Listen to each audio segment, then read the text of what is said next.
Hi everyone, my name is Azra. I graduated from ERMA in 2008.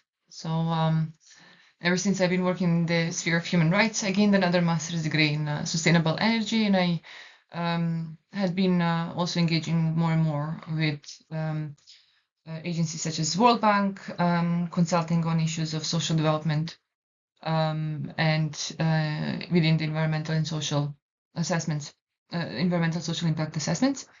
But most of my experience had been gained in humanitarian response through humanitarian response with the United Nations High Commissioner for Refugees or United Nations Population Fund.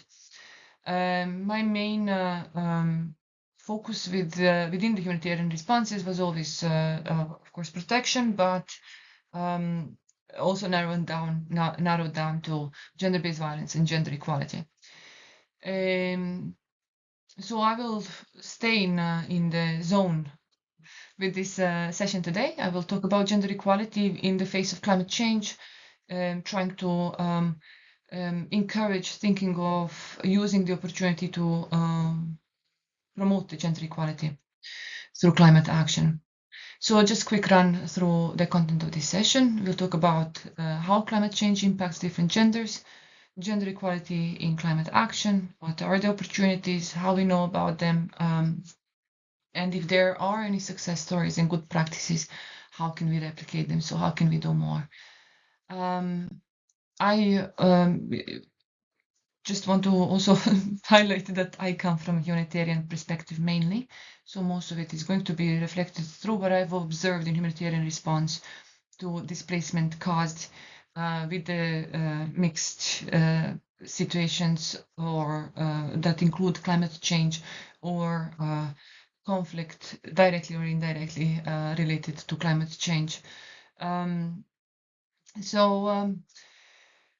Also quick run through the terminology then using today, climate change, which we are going to be using as referring to an extreme weather patterns and heating of the planet over the long period of time, increased GHG emissions due to activities of humans such as burning of fossils, use of fertilizers, deforestation, and so on. We observe impacts of climate change physically as increased intensity and frequency in precipitation, warming of oceans, drought, floods, and so on. Gender in this session is mainly focused on or referring to roles that societies prescribe to specific to a man or a woman. To what does it mean to be a man or a woman?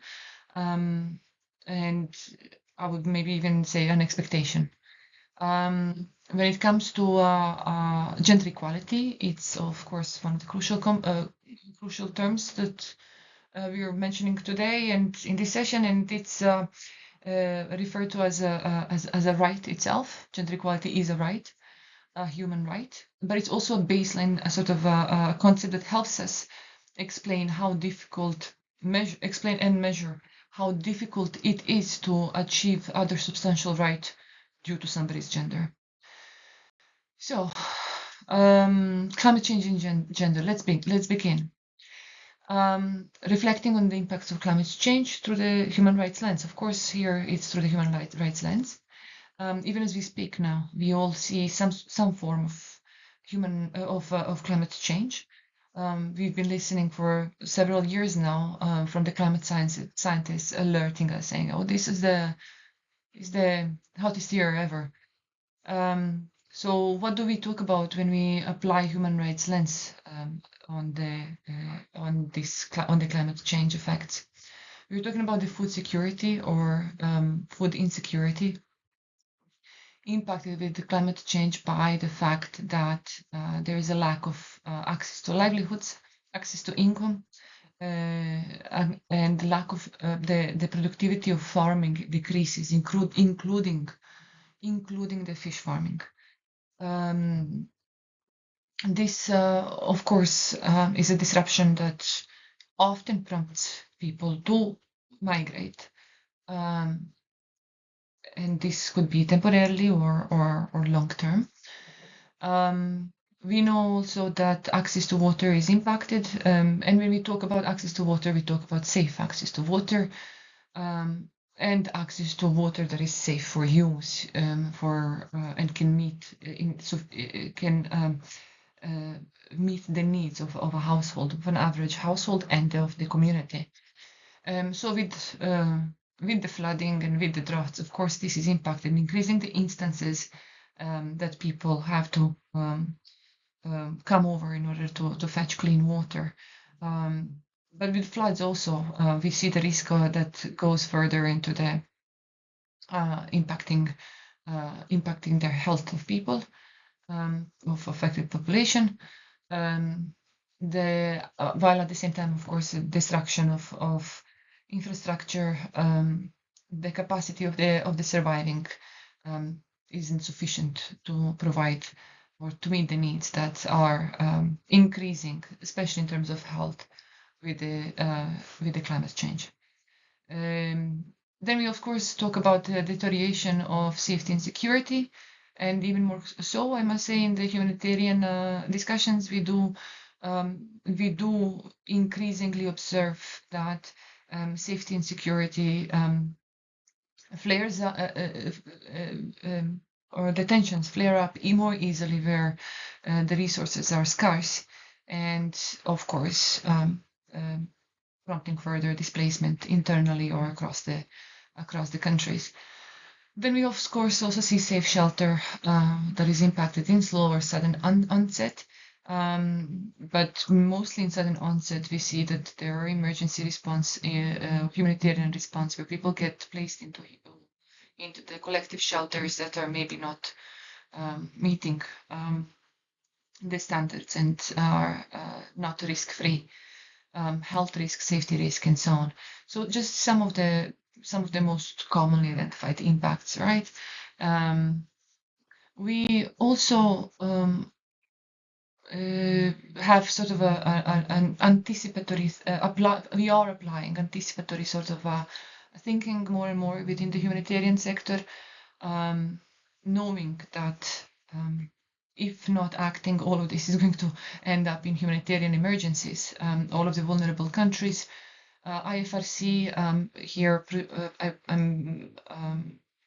I have provided one of the diagrams from the IFRC's World Disaster Report from 2020 that proves that basically says that in 10 years from 2010, more than 410,000 people have died due to, or over 1.5 million had been affected from climate change. Increasing frequency is noted, and we have projections that, including in this report, that around 150 million people per year will be in need of humanitarian assistance due to climate change related reasons by 2030. We struggle to cope with the displacement already, and I'm sure I don't need to explain anyone. It's quite observable, and it's bringing up heated discussions. But the migration is increasing, of course, due to security, but also due to the climate change. And next to the migrant, refugee, asylum seeker, illegal migrant, and depending who uses the terminology, we are more and more also using or I could say in humanitarian sector, we are getting used to the thought of a climate refugee. We're still not there. Climate refugee is not a term that is new. It's existed since the warnings existed from the climate scientists. And I must say that most of the humanitarian agencies are advocating for recognition of climate refugees, even if special status separate from the Refugee Convention, but at least one that can guide and standardize a response to those who are affected with the climate change in slow and in sudden onset. Climate refugee, just to give a common definition, no? It's a person that has been forced to leave their home or country due to the effects of severe climate events, which expose them to perception of insecurity and force them to seek asylum in other regions or countries. So they're forced to rebuild their house, rebuild their life in other place, as much as other people who are displaced due to conflict and widespread violence. So we need clear guidance, and we need a clear protection setup around climate refugees that we are really hoping that is going to soon come about. We'll reflect later on some of the work on this issue or the agencies, but yes, it is in all cases. We know that the sudden or slow onset cause displacement, and people affected basically will leave the countries that are vulnerable to climate change, that we know that compared to the rich countries had been vulnerable for some period of time. Therefore, we know that also climate change is going to exacerbate this inequality, economic inequality and economic power between traditional rich and poorer countries. Equally, we will also see the effect on gender equality. What we know is that climate change does not affect equally men and women, especially when other intersectionalities such as age, race, and ability are considered. So how do we know that? Well, there was no gender equality, economic, social, environmental context to begin with.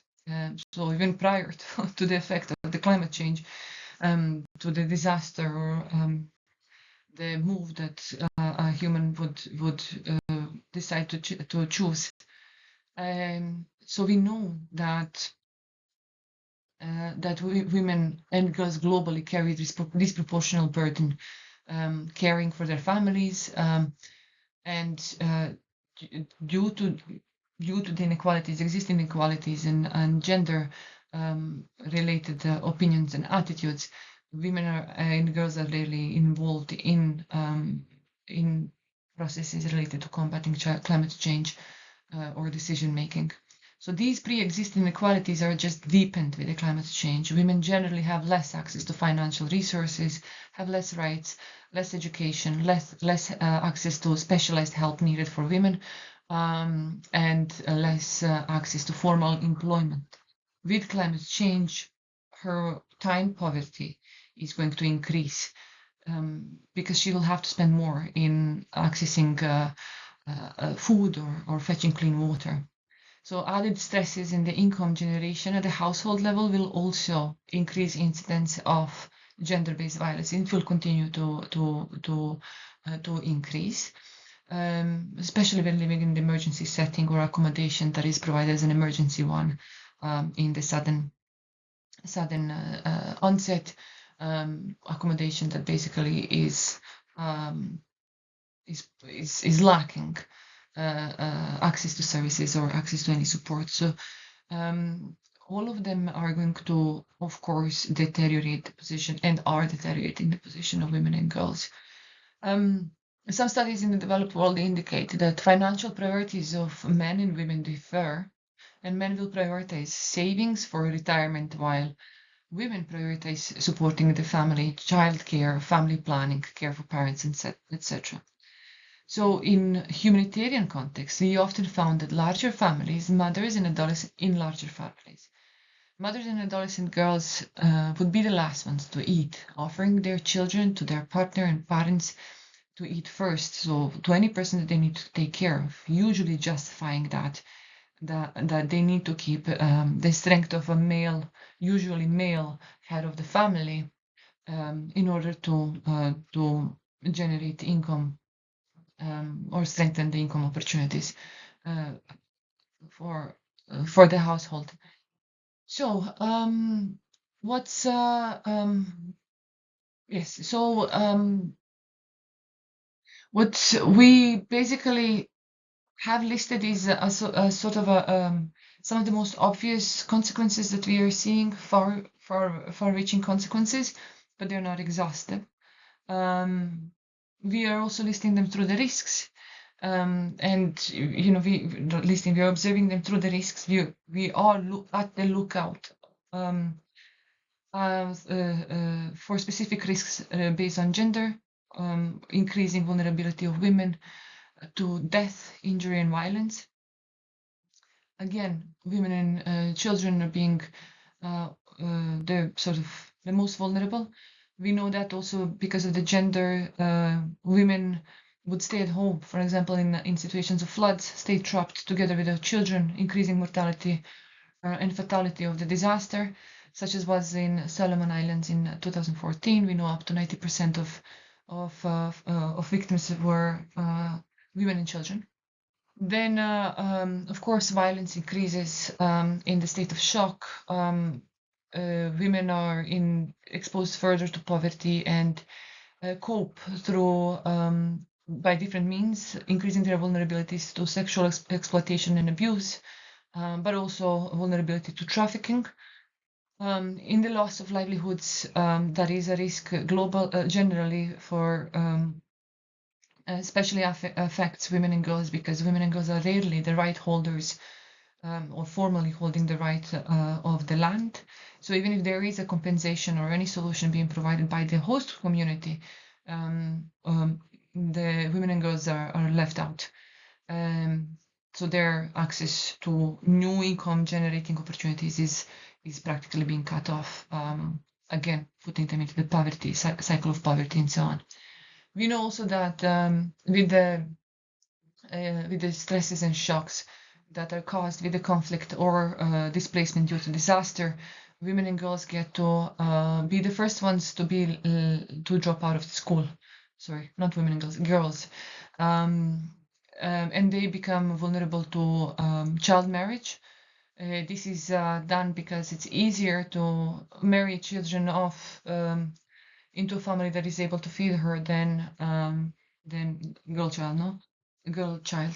Then stay in the poverty, but in all cases it's a child, so it's in through humanitarian lens it's considered a violence. Further, people do that also. Families marry their daughters in a situation of displacement because they want to. They feel like it's the only way to keep the reputation of the family for emergency shelters. Are usually asking for sharing the facilities, including water and sanitation facilities, toilets and bathrooms, and so on and so forth. Usually, of course, being in some of these communities quite a taboo. So what do? We work through policy, setting up the grounds for the technology, for the introduction of new and green technologies. Policies encouraging changes towards greener technologies, of course. Surely the action of the United Nations Framework Convention on Climate Change is known to this forum. It prompts other levels, regional, national action, but also local action. But also under UNFCCC, there was Kyoto Protocol established in 1997, asking about countries to reduce their GHG emissions. 2015 Paris Agreement, aiming to reduce the heating of the planet. And then for the gender experts, important Lima work program from 2014 focusing on gender equality and recognizing for the first time formally that women and girls are disproportionately affected by the climate change. Prior to that, in 2019, later in 2019, the UNFCCC had its own gender action plan promoting gender responsive action plan. In fact, it lays out 20 activities that should be gender responsive. We'll talk about it later, what it means. But it is also criticized because it failed to address thematic issues and risks for women and girls, such as gender-based violence. There are, of course, other instruments there, other organizations, all aiming to to promote green action and shift to green energy sources to directly address the causes of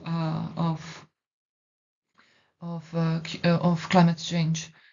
Some of them, of course, are listed on this slide, that are operating on the international level, and some of them are expert bodies, some are policy and strategies, and so on. UNFCCC also has six regional collaboration centers, each of them helping to their own region, global region. It's not per continent, but it's mixed. Helps the nations in their regions to meet their climate-related commitments, reduce carbon emissions through technical support, in designing national adaptation plans or implementing national determined contributions. So the national adaptation plans, just to quickly reflect, entail the submissions under the UNFCCC and the agreement and the Paris Agreement. They identify countries' long-term plans to address climate-related challenges, and they try to go beyond gender sensitivity. Actually, the aim is of CEDAW and SDG 5 to make sure that these action plans are going beyond gender sensitivity. Yes, of course, next to them, there are other regional initiatives and supports provided through organizations such as European Commission, OECD.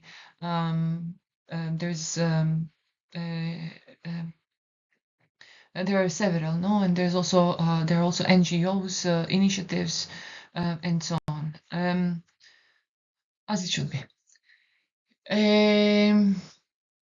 But the point is that each international and national plan, also local plans, must be gender responsive. So what do we mean by that?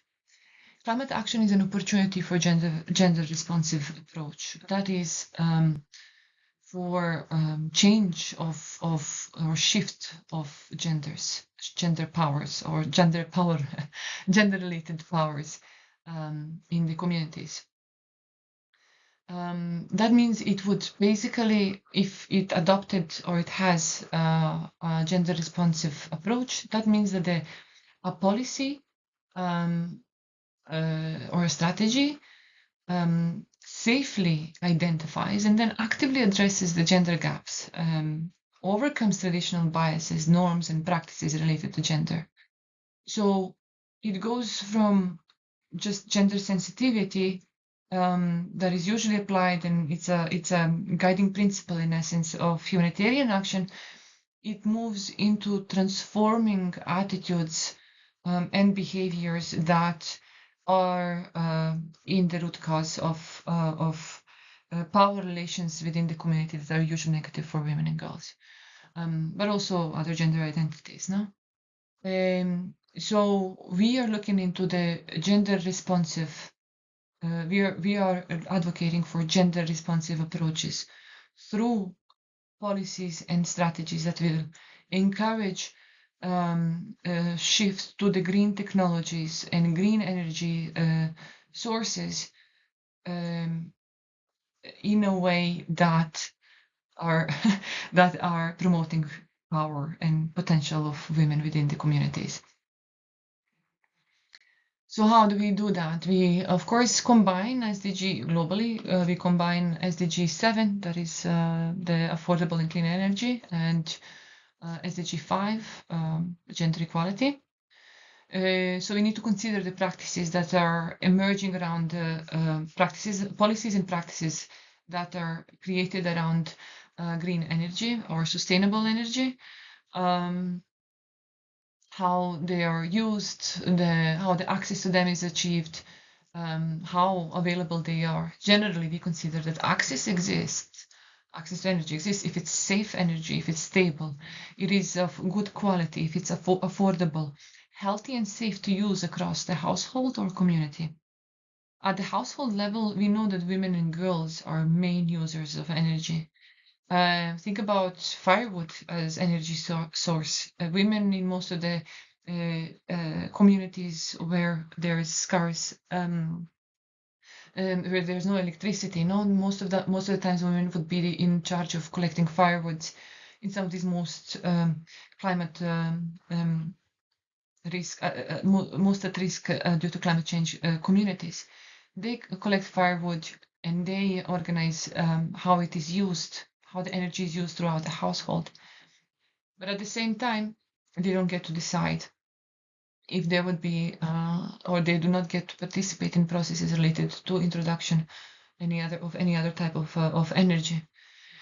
At the same time, let's also remember that inability to cook with the modern cooking fuels, biogas, electric cooktops, liquid petroleum gas, or lack of bare minimum of lighting for the family is defined as the energy poverty.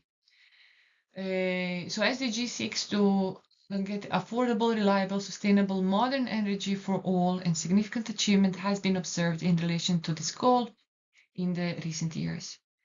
The goal, even though it should not be read without consideration to SDG 5, did not overcome the challenge of policies because they are still stripped from gender consideration and recognition of women as primary users of the energy at the household level. In effect, they failed to recognize potential in generally, they failed to recognize a potential in mitigation, decision-making related to the energy transition, or accessing the overall benefits of the energy transition and promotion of sustainable energy. For example, accessing the employment opportunities created with the development of geothermal, of the geothermal sources in a given community. There is little effort of the developers. There is lack of national policies that would encourage such developers to look into the value chains, supply chains, and adapt them, apply gender dimension, and increase employability of women. The national policies, education systems are rarely encouraging women and girls to STEMs, to science, technology, and they engineering and mathematics. And this is not just nationalities, nations, it's also families and communities. Again, the gender roles. So if we know that the communities are going to be dependent on the new sources of energy introduced, such opportunity is equally important for promoting the potential and position of women and girls in these communities. Has it been done? It has. It's been done. It is being done. Some of the evidence of success these are far from being exhaustive list. I'm just listing several that are sort of easiest to find, and I encourage everybody to take a look at. There is an example of Solar Sister. Solar Sister basically is empowering. It's an enterprise. It's a private sector enterprise that introduces solar panels. Started its solar panels, but now further greener technology. It empowers women in rural Africa to distribute the clean energy, basically giving them the livelihoods, the business in their hands. They also train them how to repair and fix and maintain these products. So they basically participate absolutely in the economic and social development of the whole community. Of course, this contributes awareness and shifts awareness about the attitudes that are harmful to the climate and the environment. So this is a gender transformative approach because women lead in provision of sustainable and green energy solutions. So it breaks them from the traditional norms and roles a bystander, of a person who is supposed to only do domestic work. She's actually using her potential to generate more income and contribute to development, better living standards of the household, but overall socioeconomic development of the community. Then there is also climate smart agricultural practices provided through organizations such as Farm Africa. There are many of them, but I've named Farm Africa just to help out the search if anybody's interested. Leading to improved productivity of the crops through transforming from use of fertilizers and harmful practices to sustainable farming techniques. Also, they teach them on water management and soil conservation. So basically, the women gain tools and skills that are at the same time, their livelihood, decrease their economic dependence, while also they are mitigating or taking part in climate action. Another example is Switch to Healthy initiative from Italy that promotes use of traditional foods and diets, opposed to the unhealthy diets that again are encouraging unhealthy ways of farming or use of unhealthy foods, and it also works with a lot with the schools, teaching, engaging children to adopt such attitudes and habits, eating habits. There's also another way of so these are some of the organized sort of active ways of addressing climate change in a gender transformative manner. There are many more. And I think that it's important also to reflect quickly on another way of doing it, which is proven with the European Convention for European Court for Human Rights, a ruling from the 9th of April this year, so recent, in case of Seniorinnen,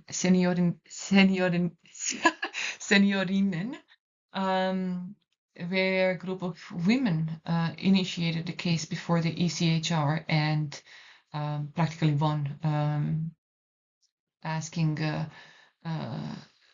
greater commitment and more activity of Switzerland in reducing the impacts of climate change or in climate action, of course, claiming their right to health and healthy environment, and so on. So there are many ways women, once actually given an opportunity, are able to participate.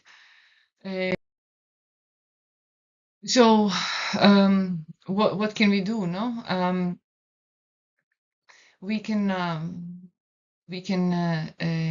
try to replicate these success stories, whether we work in a private or public sphere, or self-employed or business sector.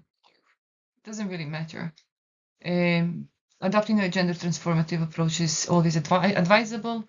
I would add to that it's always good to ensure that a gender specialist is involved, to make sure that this is actually carried out with all the risk mitigation.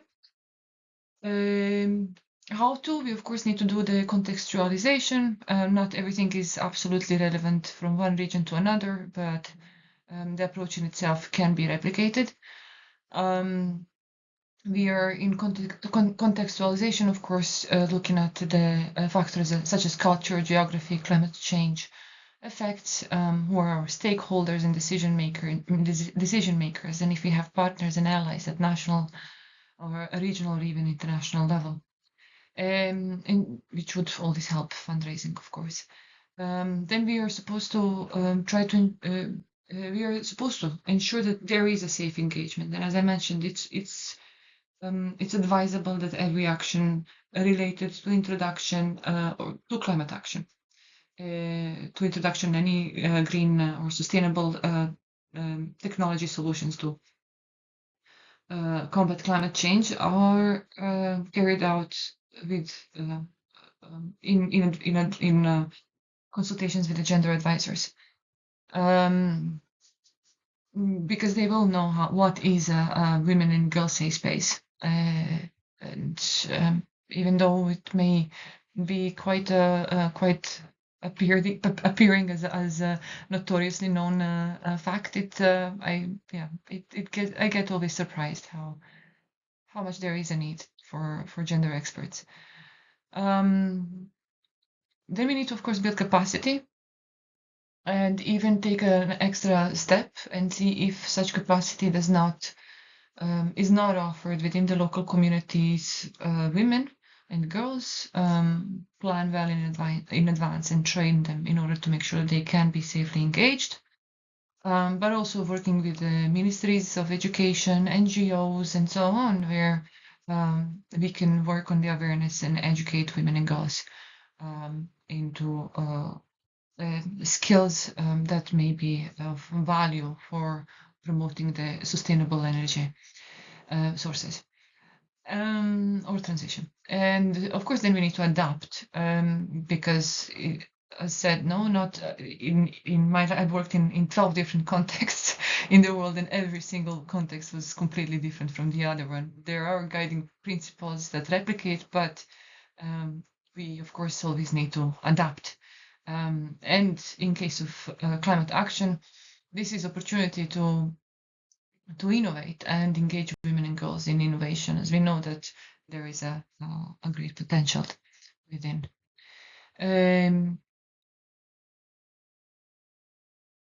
Just 1 second, my slide won't go. Then, of course, we need to advocate for gender-responsive policies, use the identified space for transformation of power relations. Through collaboration and cooperation, it will be possible to ensure that the right experts are engaged, and we would avoid duplication, increase efficiency of any other action. We need to create more opportunities, such as this one, to share stories and experiences. We need to collect evidence and join in use of the data for adaptation of the ongoing activities.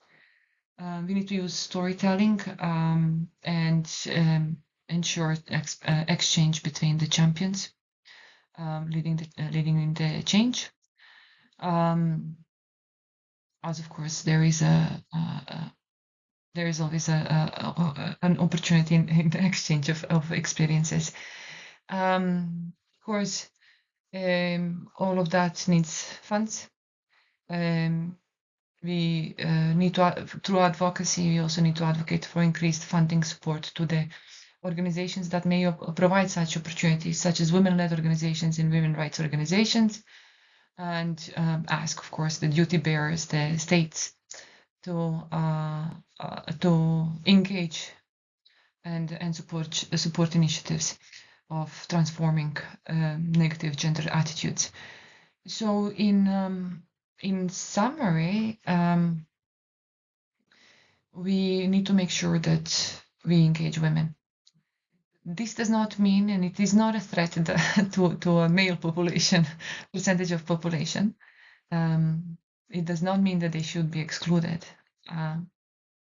but that the action should provide equal opportunities to all to engage, to access the solutions, to reap the benefits of the solutions provided through new policies and technologies of sustainable development, sustainable energy, leading, of course, to sustainable development.